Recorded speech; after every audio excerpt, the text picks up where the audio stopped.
Atos dos Apóstolos. Capítulo 11. O Evangelho em Samaria.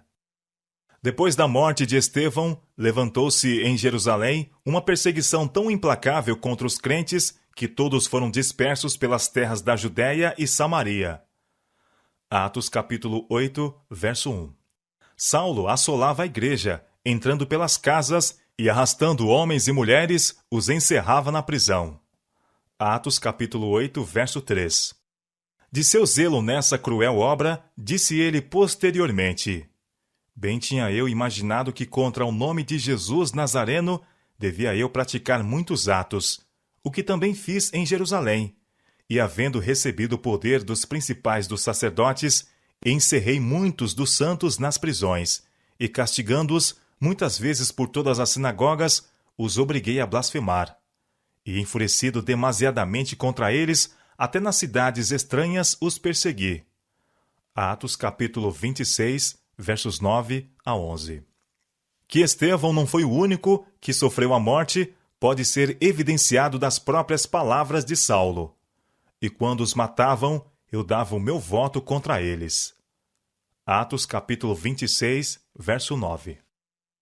Nesse tempo de perigo, Nicodemos veio destemidamente confessar sua fé no Salvador. Ele era membro do Sinédrio e, com outros, tinha sido movido pelos ensinos de Jesus. Ao testemunhar as maravilhosas obras de Cristo, a convicção de que ele era o enviado de Deus tomou posse de sua mente. Demasiado orgulhoso para se mostrar abertamente simpático ao mestre Galileu, havia procurado uma entrevista secreta. Nessa entrevista, Jesus desdobrara perante ele o plano da salvação e de sua missão ao mundo. Entretanto, Nicodemos hesitava ainda. Tinha a verdade no coração, e por 3 anos houve pouco fruto aparente. Mas, conquanto não tivesse publicamente reconhecido a Cristo, repetidamente havia ele no concílio do Sinédrio impedido os desígnios dos sacerdotes para destruí-lo. Quando afinal Cristo foi levantado na cruz, Nicodemos se lembrou das palavras que ele dissera na noite da entrevista no Monte das Oliveiras. Como Moisés levantou a serpente no deserto, assim importa que o Filho do Homem seja levantado. E ele viu em Jesus o Redentor do mundo. Com José de Arimateia, Nicodemos tinha pago as despesas do sepultamento de Jesus. Os discípulos estavam temerosos de se mostrarem abertamente como seguidores de Cristo, mas Nicodemos e José corajosamente vieram em seu auxílio. O apoio desses ricos e honrados homens era grandemente necessário naquela hora de trevas. Eles puderam fazer por seu mestre morto o que teria sido impossível para os pobres discípulos, e sua riqueza e influência os protegeram, em grande medida, da maldade dos sacerdotes e príncipes.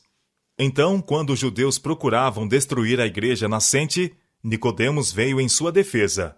Não mais cauteloso nem duvidando, encorajou a fé dos discípulos e usou sua riqueza para ajudar a manter a igreja em Jerusalém e no avanço da obra do Evangelho. Os que noutros tempos o reverenciavam, agora o perseguiam e dele escarneciam, e ele tornou-se pobre em bens deste mundo, mas não esmoreceu na defesa de sua fé. A perseguição que sobreveio à igreja de Jerusalém resultou em grande impulso para a obra do Evangelho. O êxito havia acompanhado o ministério da palavra nesse lugar, e havia o perigo de que os discípulos ali se demorassem por muito tempo, despreocupados da comissão que haviam recebido do Salvador de ir a todo mundo, esquecidos de que a força para resistir ao mal é melhor obtida pelo trabalho intenso. Começaram a pensar que não havia para eles trabalho tão importante como o de proteger a igreja de Jerusalém dos ataques do inimigo. Em lugar de instruir os novos conversos para levarem o evangelho aos que ainda não haviam ouvido, estavam em perigo de tomar um caminho que os levaria a se sentirem satisfeitos com o que já tinha sido alcançado, a fim de espalhar seus representantes por outras partes do mundo, de maneira que pudessem trabalhar por outros. Deus permitiu que lhes sobreviesse a perseguição. Expulsos de Jerusalém, os crentes iam por toda a parte, anunciando a palavra. Entre aqueles a quem o Salvador dera a missão, portanto, ide, ensinai a todas as nações, havia muitos que eram das camadas mais pobres, homens e mulheres que tinham aprendido a amar seu Senhor e que decidiram seguir seu exemplo de abnegado serviço. A esses humildes, bem como aos discípulos que tinham estado com o Salvador durante seu ministério terrestre, fora confiado o precioso encargo. Deveriam levar ao mundo as alegres novas da salvação por meio de Cristo. Quando foram espalhados pela perseguição, saíram cheios de zelo missionário. Compenetraram-se da responsabilidade de sua missão.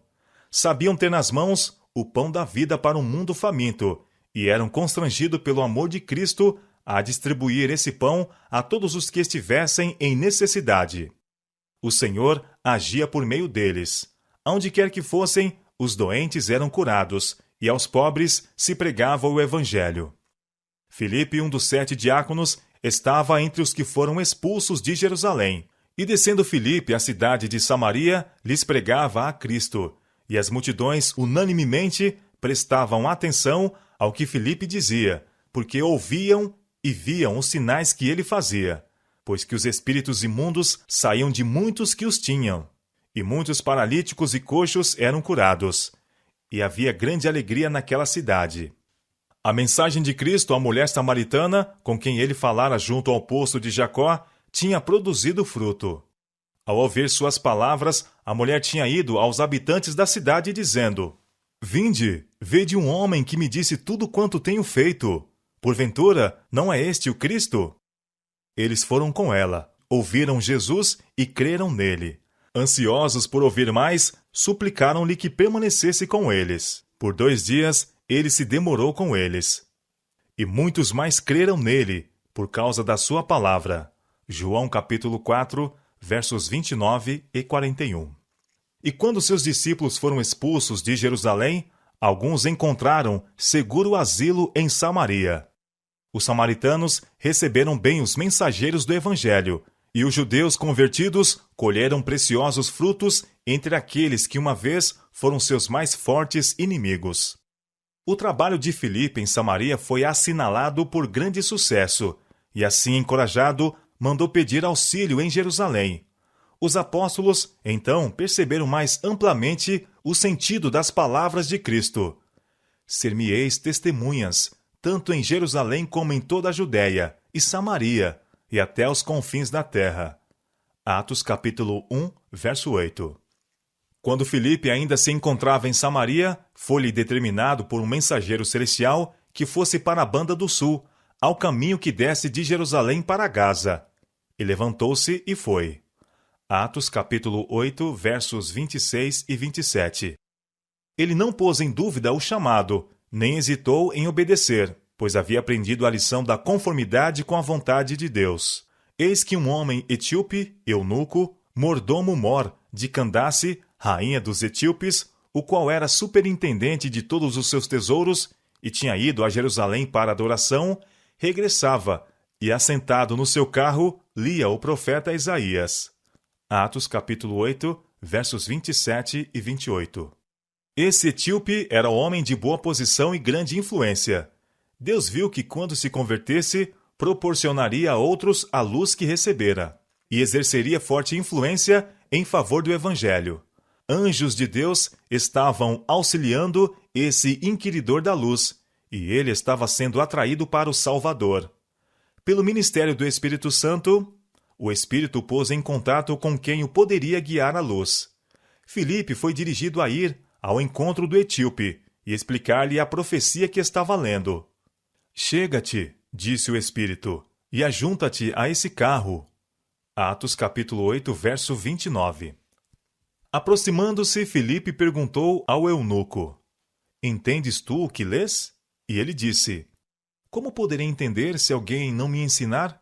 E rogou a Filipe que subisse e com ele se assentasse. Atos capítulo 8, verso 31. A passagem que ele estava lendo era a profecia de Isaías relativa a Cristo. Foi levado como a ovelha para o matadouro, e como está mudo o cordeiro diante do que o tosquia, assim não abriu a sua boca. Na sua humilhação foi tirado o seu julgamento. E quem contará a sua geração? Porque a sua vida é tirada da terra. Atos capítulo 8, versos 32 e 33. De quem diz isto o profeta? Perguntou o eunuco: de si mesmo ou de algum outro?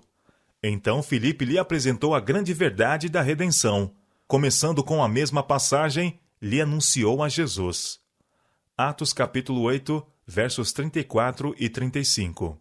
O coração do homem vibrava de interesse ao serem-lhe explicadas as Escrituras, e ao terminar o discípulo, estava pronto para aceitar a luz proporcionada. Ele não fez de sua elevada posição mundana uma desculpa para recusar o Evangelho. Indo eles caminhando, chegaram ao pé de alguma água, e disse o eunuco: eis aqui água, que impede que eu seja batizado? E disse Filipe: é lícito, se crês de todo o coração. E respondendo ele, disse: creio que Jesus Cristo é o Filho de Deus. E mandou parar o carro, e desceram ambos à água, tanto Filipe como o eunuco, e o batizou. E quando saíram da água, o Espírito do Senhor arrebatou a Filipe, e não viu mais o eunuco, e jubiloso continuou o seu caminho. E Filipe se achou em Azoto. E indo passando, anunciava o Evangelho em todas as cidades, até que chegou a Cesareia. Atos capítulo 8, versos 36 a 40. Esse etíope representa uma grande classe que necessita ser ensinada por missionários como Filipe, homens que ouvem a voz de Deus e vão aonde ele mandar. Muitos há que estão lendo as Escrituras sem compreender-lhes o verdadeiro significado. Em todo o mundo, homens e mulheres olham atentamente para o céu. De pessoas ansiosas por luz, graça e pelo Espírito Santo, sobem orações, lágrimas e indagações. Muitos estão no limiar do reino, esperando somente serem recolhidos. Um anjo guiou Filipe, aquele que procurava a luz e que estava pronto para receber o Evangelho. E hoje, anjos guiarão os passos dos obreiros que permitam ao Espírito Santo santificar-lhes a língua, educar e enobrecer-lhes o coração. O anjo enviado a Filipe poderia ter ele próprio feito a obra, pelo etíope. Mas essa não é a maneira de Deus agir. É seu plano que os homens trabalhem por seus semelhantes. Crentes de todos os séculos têm tomado parte na incumbência dada aos primeiros discípulos. Todos os que receberam o Evangelho receberam a sagrada verdade para repartir ao mundo. Os fiéis de Deus têm sido sempre destemidos missionários, consagrando seus recursos para a honra de seu nome e sabiamente usando seus talentos em seu serviço. A obra altruísta de cristãos do passado deveria ser uma lição objetiva e uma inspiração para nós. Os membros da Igreja de Deus devem ser zelosos de boas obras, separando-se de ambições mundanas e seguindo nos passos daquele que andou fazendo bem. Com um coração repleto de simpatia e compaixão, devem eles ministrar aos que necessitam de auxílio, levando aos pecadores o conhecimento do amor do Salvador. Tal obra requer laboriosos esforços, mas produz rica recompensa. Os que nela se empenharem com sinceridade de propósito verão pessoas salvas para o Salvador, pois a influência que acompanha a atividade prática da divina missão é irresistível. Não somente sobre o pastor ordenado repousa a responsabilidade de sair a cumprir essa missão. Todo indivíduo que haja recebido a Cristo é chamado a trabalhar pela salvação de seus semelhantes. O Espírito e a esposa dizem: vem, e quem ouve, diga: vem. O dever de fazer este convite inclui a igreja toda. Todo o que tenha ouvido o convite deve fazer ecoar a mensagem pelas colinas e vales, dizendo: vem. É erro fatal supor que a obra da salvação depende só do ministério. O humilde e consagrado crente, sobre quem o Senhor da vinha colocou a responsabilidade pelas pessoas, deve receber encorajamento daqueles a quem o Senhor deu maiores privilégios. Os que ocupam o lugar de líderes na Igreja de Deus devem sentir que a missão do Salvador é dada a todos os que crerem no seu nome. Deus deseja enviar para sua vinha muitos que não foram consagrados ao ministério pela imposição das mãos. Centenas, talvez milhares que já ouviram a mensagem de salvação estão ainda ociosos na praça, quando podiam estar empenhados em algum setor de trabalho ativo. A esses, Cristo está dizendo: por que estáis ociosos todo o dia? E acrescenta: ide vós também para a vinha. Mateus capítulo 20, versos 6 e 7.